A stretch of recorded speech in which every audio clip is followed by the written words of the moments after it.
Joining us from Philadelphia, Dr. Marc Lamont Hill, Fox News analyst, and from Los Angeles, Larry Elder, author of the book Stupid Black Men.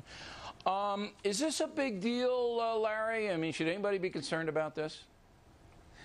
In my opinion, it is not a big deal, except to the extent that, as always, whenever a Republican says anything that can be arguably construed as racially insensitive, they've got to do the perp walk.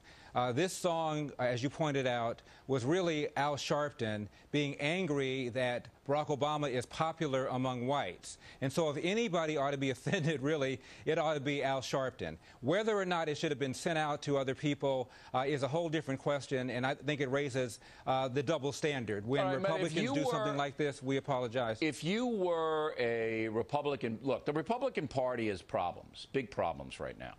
And if you were a Republican big shot in D.C. and one of your guys, Saltzman wants to run for RNC chairman, sent this out to a bunch of people, would you call Saltzman and say, hey, knock it off, that's not what you should be doing?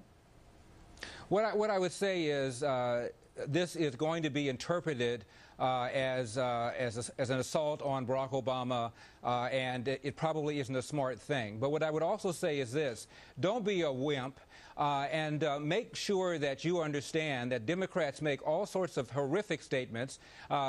Charlie Rangel once said that George W. Bush was our Bull Connor. He, of course, was the Southern law enforcement guy who put on but you never justify dogs. Bad behavior by pointing to other bad behavior, as Dr. Hill knows, because he never does that. Now, is this a big deal to you, Dr. Hill? I mean, is this a big deal? Oh, it's absolutely big. I'm sure it's a big deal to you too, Bill. I mean, this is absolutely ridiculous. I agree. Democrats often say racist things, but that's not an excuse to let Republicans off the hook. It's an excuse to put Democrats on the hook. All people should be responsible for the bad behavior. Whenever you demean a person in public view, it's embarrassing. But what about satire? What about the satirical element of this? You know, Bill, I mean, we see Saturday Night Live, and we see a lot of stuff that what comes to mind is the blind stuff with Governor Patterson. Remember that they played a couple of weeks ago? So where does satire, where does the line have to be drawn? Well, I would follow your lead, as many people do, Bill, and I would invoke the same outrage you had a few weeks ago when there was the Prop 8 musical that you found not satirical but simply mean-spirited and problematic. I'm echoing your stance there and saying, yeah, it's wrong. Some satire is offensive, some satire is over the line, just like you said a few weeks ago. I can't believe you're being so nice to me today, Dr. Hill. This must be your, the Christmas season. That Barack Obama stole the spotlight. What is mean-spirited about that?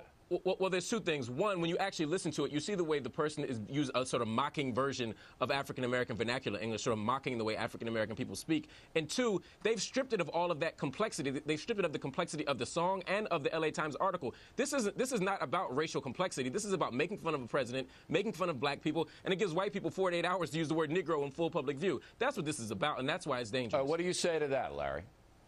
Well, I disagree with almost all of it. First of all, Barack Obama was asked about this parody when he was on a radio station, I believe in Detroit, that carries Rush Limbaugh's program.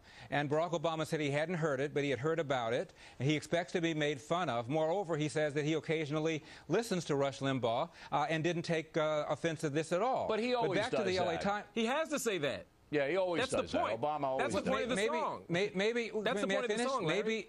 May I finish? Maybe, just maybe, he means it. More than that, Bill, the article in the LA Times said that white people are drawn to Barack Obama because he is inoffensive and safe. It seems to me that's offensive to white people. They also said he reminds, Obama does, white people of inoffensive people like Sidney Poitier and Morgan Freeman. That ought to offend those two guys. And finally, it acted as if the only reason Barack Obama was doing well is because he's safe for white people as opposed to being a darn good politician. So if anybody ought to be offended, they ought to be offended at the gentleman who wrote the article in the LA Times. But they're not. They're offended at Rush Limbaugh and offended at the Democrat, Larry, and I don't think it's fair. If the word Negro, is that offensive?